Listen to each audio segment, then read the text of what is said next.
3 కేజీలు చేపలు శుభ్రంగా అయితే చేపించుకుని వచ్చారు. ఇవి మనం నీట్గా కడుక్కోవాలి.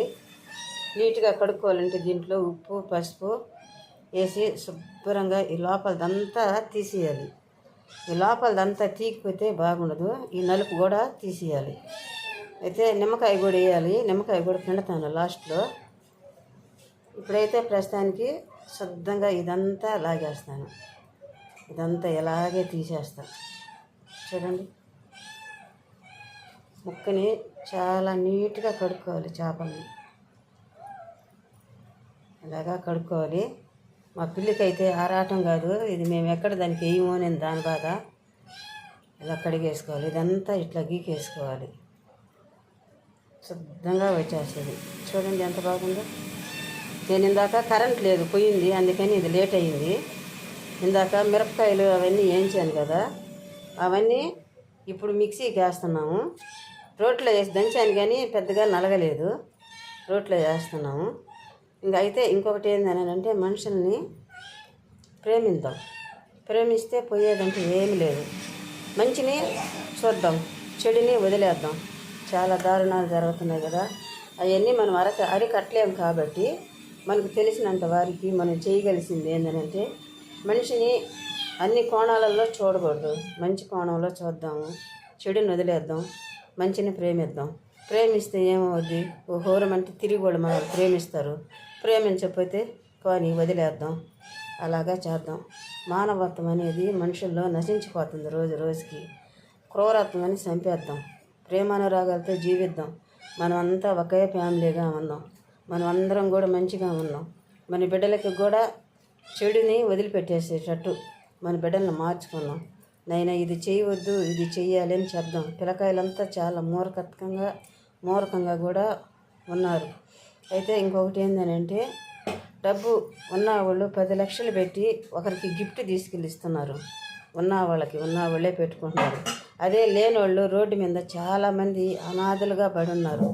10,000 రూపాయలు పెట్టి వాళ్ళకి తినడానికి ఒక 4 మెతుకులు లేదా ఒక బ్రెడ్ ప్యాకెట్, 4 అరటిపండ్లు, ఒక బెడ్షీట్ కప్పుకోవడానికి చాలామంది గుడ్డలు లేకుండా తల్లిదండ్రులను ప్రేమించిన బిడ్డలు వదిలిపెట్టేసిన వాళ్ళు చాలా దారుణంగా ఉంటున్నారు రోడ్ల మీద. అలాంటి వాళ్ళకి మనం ప్రేమిద్దాం, చూద్దాం. అప్పుడు ఏమవుద్దనంటే చాలామంది చాలా ఆకలితో ఉంటారు. ఎండల్లో దపదపలు ఆడిపోతుంది ప్రాణం. అలాంటి వాళ్ళు మన పిడికుడు మెతుకులు పెట్టినటువంటి వాళ్ళు ఏం చేస్తున్నారు? అమ్మ నాయన, నా ప్రాణం లేచి వచ్చింది అని అంటున్నారు. చాలామంది తెలియకుండా ఎంతోమంది దానాలు చేస్తున్నారు. తెలిసి కొంతమంది దానాలు చేస్తున్నారు.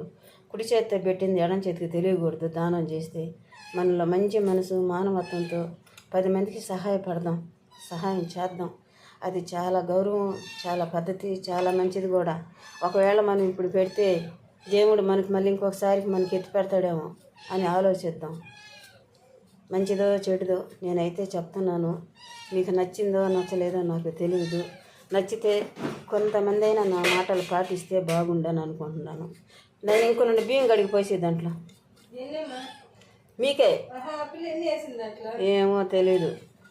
అన్నం వండుకునేది చెప్తున్నా. మా పాపకి బిడ్డలు రోడ్ల మీద తిరగాలని అంటే భయపడుతున్నారు. మనము ఎంతవరకు మనమైతే ఏమి చేయలేం కాబట్టి చూస్తూ ఊరికినే దానికంటే మనం జనాలను ప్రేమిద్దాం. ఏం బద్దు మంచితనము ఎంత దూరమైనా పని చేస్తుందండి. ఈరోజు చెడుతనం అనేది ఎక్కువ రోజులు పని చేయదు. దుర్మార్గాన్ని నశించేటట్టు చేయలేము కాబట్టి మనం ప్రేమిద్దాం. వాళ్ళలాగా మనం మారకూడదు. అది నాకు తెలిసింది. అయితే అది చేపలది గుడ్డు ఇదైతే మేము తినం కదా, కొద్దిగానే ఉంది, పక్కన వేసేస్తాను. ఇలా కడుక్కోవాలి నీట్గా శుభ్రంగా. ఇదంతా తీసేయాలి. ఒక చేత్తోనే తీస్తున్నాం అని అంటే పట్టుకో. రెండో చేత్తో నేను తాకనివి. ఒక చేత్తోనే, ఎందుకంటే కొళాయిలు తిప్పుకోవాలన్నా చేయాలన్నా ఆ నీసు అనేది అంటుకోకుండా ఇలా శుభ్రంగా నీట్గా తీసేసిన తర్వాత మీకు చూపిస్తాను. నేను చెప్పేది ఒక కొటేషన్ అనుకోకండి. అదే ఇప్పుడు మన చిరంజీవి సుమన్ టీవీలో ఆ సార్ చెప్తాడు. ఒక ఆయనకి మన తెలుగు సినిమాల్లో విలన్గా చేశాడు. 68 లక్షలు దానం చేశాడంట. ఆయనకి కిడ్నీ కూడా బాగలేదంట. ఆయన అందులో ఆయన ఎవరు ఆ ఇలను ఆయన పేరు కూడా చెప్పారు, ఆయన పేరు నాకు తెలియలేదు. అలాంటి వాళ్ళకి ఎంతోమంది ఉన్నారు, పెద్ద పెద్దవాళ్ళు ఉన్నారు, మంచివాళ్ళు ఉన్నారు. పెద్ద పెద్దవాళ్ళకైనానంటే ఇప్పుడు ఆయన అంత బాధల్లో ఉంటే సహాయం చేశాడంటే ఎంత ప్రేరు. ఆయన ఒక దేవుళ్ళలాగా పూజించుకుంటున్నారు కదా. మనం కూడా సాధ్యమైనంత వరకు, మనకు తెలిసినంత వరకు మనము సహాయం చేయడానికే చూద్దాం. ఒకరు మనకి ఏం పెట్టారు అనే దానికంటే ఒకళ్ళకి మనం ఏం పెట్టగలుగుతున్నాం, మనం ఏం సహాయం చేయగలుగుతున్నాం అనేది మాత్రమే నేర్చుకుంటే చాలా మంచిదని నేను అనుకుంటున్నాను. మీరు కూడా నన్ను అనొచ్చు, నువ్వు ఇంత చెప్తున్నావు నువ్వు చేస్తామని. నాదంతా చిన్న ఫ్యామిలీ. నాకు సాయం అయింది నేను చేయగలను, సహాయం నాకు మించిపోయిందంటే నేను చేయలేను కదా. అందువల్ల నేను చెప్తున్నా, నాకు తోచిన కాడికి నేను కూడా కొద్దిగా గొప్ప ఎవరికో వారికి దానం అయితే చేస్తూ ఉంటాను. కానీ అది మాత్రం వీడియోలు చేయట్లేదు. ఈసారి చేసేటప్పుడు వీడియోలు కూడా చేసి చూపిస్తాను. ఇటు పోయమ్మా, నీళ్ళు ఇటు పట్టు కొంచెం. అది ఇప్పుడు ఇవన్నీ శుభ్రంగా చేయాలి కాబట్టి మళ్ళీ నీట్గా కడిగిన తర్వాత మళ్ళీ ఒకసారి చూపిస్తాను నేను.